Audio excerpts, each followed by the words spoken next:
If I could start with, you were one of the first churches to kind of transition away from the idea of campus pastor. Yep. Um, was that influenced by the growth of the internet, and kind of what's the nickel tour of why the change, the logic behind it, and what you hope to achieve through it? Yeah, we changed from campus pastor to community pastor. It was entirely influenced by what we saw happening online. And the basic idea was campus pastor implies the territory in which you're responsible for care is a church-owned building, our campus, right? And what we realized was we had people connecting with us in so many different ways that we wanted our folks who were campus pastors to instead adopt the mindset of their territory of responsibility was the community they were in. And sometimes the way that they were going to connect with those folks and bless them and help them and minister to them would involve the building. And sometimes it would not, and that was okay. So it's kind of a branch beyond the building to even reach local communities. Boy, I love the way you landed clearly. Uh, on the financial piece, how do you help online attenders kind of own the vision for Crossroad? The national statistics say the more online you are, the less you give per capita. The more engaged in person you are, the more you give per capita. That's no surprise. The challenge today is we've got so many more people on the online only or beginning of the journey for some kind of connection. How is there anything that Crossroads does to help them own or pony up, or want to give to the vision? I think the degree to which you want to invest in a ministry or a church is the degree to which it, number one, blesses you, your friends and family. So you're receiving from it. And then number two, your ability to be part of it, actively a part of it, which has to go beyond watching, right? Or even participating in a small group. So we probably in 2020 to 2021, we realized that with our online church, Crossroads Anywhere, you couldn't be a full part of our church. And the big gaping hole was the ability to serve, to lean in with your shoulder. So before your money, lean in with your shoulder and actually serve as part of the church. And so we had like, you know, roles that you could do. You could pray. You'd be a part of our prayer volunteer team. And we had, I don't know, 1,500 people or so as part of that team through our app. That was really good, but it was kind of passive. It didn't have a leader. It didn't reach into those sort of unique ways that someone might be wired. And so we spent a lot of time. We did a 6 week series on volunteering as a whole church. And then as an online team, we really dug in. And I basically went to everybody on the online team, everybody who was connected to it, and said, you have to make roles that people can serve in your ministry. So, and what that did is it really opened up some really cool spots. So like our data and analytics team, they went, oh, you know what? We're actually really able to use people from all over. And so they quickly built a team of I think 3 or 4 dozen people from around the country who have that in their professional background, and they were able to jump in and serve and see their gifts be used for the kingdom. That's just one example, but I think that that's one of the critical missing steps. And I think for churches who aren't seeing growth in giving, it might be because you're not giving the ability to fully lean into your church and own the vision as a volunteer. Awesome. Uh, is there any other specific ways? I mean, the classic ones besides prayer, or chat room host, or some kind of outreach digitally. Is Yeah. there anything else like sermon feedback? Any other main volunteer role that's surfacing for you? Yeah, so we think about it as a spectrum. Okay, so there's the low touch, low responsibility side of the spectrum. That low end is pray for people through our app. Join our online prayer team. And when someone puts a prayer request in their app, you pray for them and you're on the team. That's low. On the high end, we're doing basically like, hey, why don't you? We have people we call table leaders, and we say, you want community. The hardest thing to give people in the digital church space is community. All of them, what they want is people near me. And the thing that we've come to conclude is even with the reach that's in the millions of people, I can't provide people near you who you're going to want to be around. I might be able to provide people near you, but are the people that you want to be around? Not necessarily. So I think about a story a couple years ago. There was a day where I got an email from somebody, and when I was our online pastor, I just tried to give out my email and contact information as much as I possibly could. I just wanted to be as accessible as possible. Because if I couldn't give them community for people near them, connection near them, I at least wanted to be easy to access. I wanted to be easier to access than the community pastor in the building they went to, who's often surrounded by people, who shows up on Sunday, who might not give out their email, who get to fight through layers of assistance to get to. I wanted to eliminate all that. And so one day I got this email from somebody in Charlotte, North Carolina. We're based out of Cincinnati, Ohio, by the way. We've spread to some other cities, but Charlotte's far away. And they were so excited to be part of our church, and were just kind of thanking me for being part of the church, right? An hour later, I get an email from a guy who's just found Crossroads Anywhere in Charlotte, has gone through a divorce, and is looking for a community. And I think, amazing, I get to connect you together, because I just got in 1 hour emails from two people, one who's excited to be part of the church and one who's looking for people. And at a macro level, that sounds really great. However, if you zoom into that story, it doesn't quite click together, because the couple who loved to be part of the church were in their 60s and happily married and living near city center of Charlotte.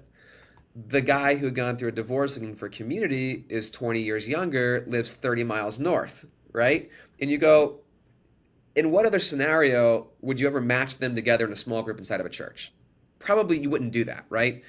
And so what we've come to believe is that the best way we can help you to have community near you is to help you build a community near you. And so we've invented something we call tables, and we train people to be table leaders. And it's basically a pretty in-depth walkthrough of helping somebody build their own community centered around the rhythm of meeting around their own table. You don't have to go back far in Christian history to understand the importance of tables and sharing meals and all those sort of things. I'll skip that. But that's an example of a way you can serve, all the way up to, we have area leaders around the country. So our most trusted, bought in, skilled folks can volunteer to be an area leader, and those folks get an enormous amount of discipleship training. They get background checked, vetted, the whole 9 yards, and they're able then to be a representative and a contact point for anybody who needs care, anybody who has questions about Crossroads in their area. So you've really pioneered, so many churches are saying, wow, our online following is close to our physical campuses. This is going to be a great bridge to connect people into one of our physical campuses.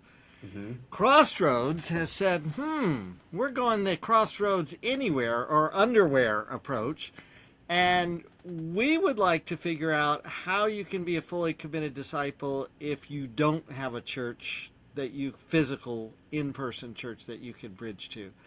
Yep. Conceptually, how did you convince yourselves that on the biblical piece of, I think we can make disciples just as full-fledged online as if they were in person gathering with us?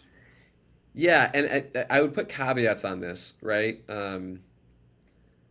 I would say there is always a blur. No one, practically speaking, think about it, no one practically lives their entire life online. Like, they log out, they don't look at their phone, and they walk into the real world. They talk to real people at work and at the grocery store and all those sorts of things. So I want to make that caveat. However, it is 100% true. What we decided our target was going to be was, we want to be a movement you can fully belong to no matter where you live. That's what we've said. And on a real basic level of theological foundation, where do we get that idea? Well, if you just do a simple one-for-one swap and you say, let's stop talking digital and let's start talking remote. Is it possible to disciple someone remotely? And I think that's a super key question to answer. And our answer to that was, well, yeah, most of the New Testament is remote discipleship letters. It was Paul going, I really wish I could be there. And of course, if I could be, that would be better. However, I can't. But I'm not going to let that be my excuse not to disciple you. And so here's my instructions. Here's what I want you to do. Here's how I'm praying for you. Here's what matters the most in life. Remember this thing. I mean, he's 100% giving them discipleship instructions. That's the entirety of the epistles. And so if you go, okay, well, Paul used the not information superhighway, but the Roman superhighway of the day for those letters to literally be walked from city to city. Is it really dramatically different to think about using the information superhighway, one of the original terms for the internet, to try to disciple people who might live far away from us? If they're attaching to us, it kind of seems like an excuse to say, well, you're not my responsibility because you're far away. And it felt to us like, no, we need to press into how might we disciple these people even though they're far away, exactly like Paul was doing when he was writing all these letters. So I don't think the biblical foundation really needs to be all that controversial. Just think remote, not discipleship, and then ask what your responsibility is. Kyle, that is the most articulate, concise, beautiful metaphor I have heard yet of all the people who have kind of talked about their wrestling and where they landed and the biblical foundation for doing so. Wow. So then, how do you measure success? I mean, interestingly, years ago, 10 years ago, when I was research director at Leadership Network, I got commissioned to visit 100 mega churches where the pastor was under age 40, ask him a series of questions, and figure out basically what they're laying in bed awake at night thinking about, besides their wife. And I walked away thinking they're trying to find a new way to measure discipleship.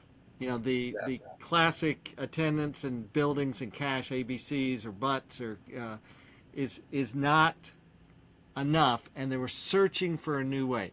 You've come up with a new way of measuring disciples.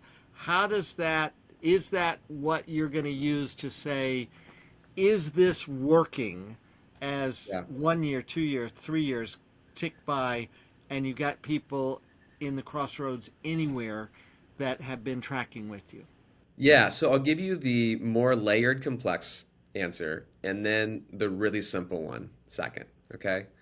The layered, complex answer is um,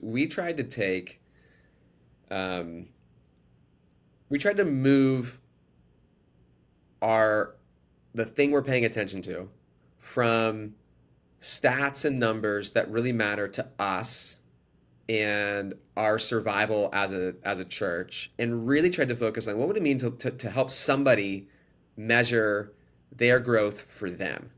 Okay, and those are different. And if you study the digital world at all, by the way, what you'll find is that the people who win, who develop things that work for people, they take a people-centric design approach. So they are trying to solve a problem to help a person. And I think a lot of times at churches, we build programs that are meant to help and serve our agenda and our needs. And it's not that's a selfish motive a lot of times, right? I'll give an example of a lot of people want, you want to count attendance, right? And that's how you know if you're winning. And so a lot of folks will take a digital approach and they'll want people to check in digitally. How does that help a person to check in digitally? What value do I gain from telling you I watched a service? I don't think that there actually practically is any help, right? In that, it would be helpful for me to know versus just views and fragments of watches, and we all have that complex data to try to figure out and convert apples into oranges, views into attendance, all that stuff. But we tried to go, what would it mean to help you measure and track your own growth? That was our starting point question. Different set of metrics. And we developed a thing we call the 7 proven practices. And it's basically a look at what are the main ways, behaviors that people have used for 2,000 years to grow closer to Christ and to become more like him. What are those things? And you could boil it into 5, you could slice it into 9. It's not Seven's a good Bible number. We pick seven. I don't know. So there's seven practices, and they're not rocket science. It's things like you need community, giving. Those show up in there absolutely. And what we try to do is reflect to people the value of those behaviors, help them set goals that they can track for themselves, and help them understand through research how important these things are. And so we've done the research on it, and we've been able to track, as if, for instance, hey, all the data says your life will take off when you're doing four or more of the seven, really practically. So if all you're doing is watching or attending, that's great. You need to be exposed to weekly teaching. That's one of our seven. But if that's all you're doing, you're actually not going to grow. You need to get to 4 out of 7, and then your life will grow. That's the complex thing. So we track our 7 practices. If you went into our main dashboard that we look at as leadership, you'd see it's built around the 7 practices. Everything we can measure about how people are engaging on these 7 things.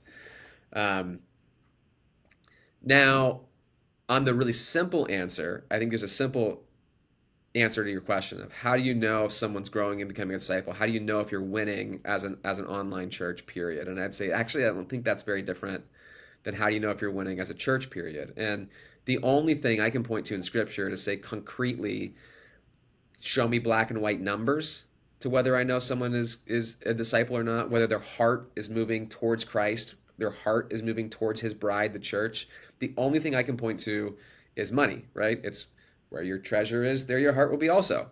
Okay, well, so if your treasure is with the bride of Christ, I'm going to assume the Bible's correct, and that means that your heart is also with it, right? And so I would go, particularly in our early years of kind of taking off, I would get invited to conferences and these different events, and everyone would always want to know, like, how big is your online church? Like, how many people really? And my answer was always, well, I can give you the big impressive numbers that will make us sound amazing. Millions of people follow us in social media. Is that what you wanted to hear? Or I can talk about all of our, hundreds of thousands of views. Is that? But at the end of the day, me as pastor, I knew at that point there were 1,352 families who gave and registered themselves as part of Crossroads Anywhere. And so I know there are 1,352 families who are a part of the church. That is the only number that I can find in the Bible that really says they're in or they're out. And so at the end of the day, um, I, I think that's the simple answer. Do you want to know you're winning? How many people are giving? Amazing. Wow. Kyle, this is so rich. I could talk forever, listen to you forever, learn forever. And I do online. I'm one of the many people who track with Crossroads. And of course, I've been on the board at Liquid. And so, you've been mentoring Lauren Berkerich and, She is Tim, amazing. my buddy Tim Lucas, who I co-wrote the Liquid Church book with. Uh, And so that's just one of the many ripple effects of what you do.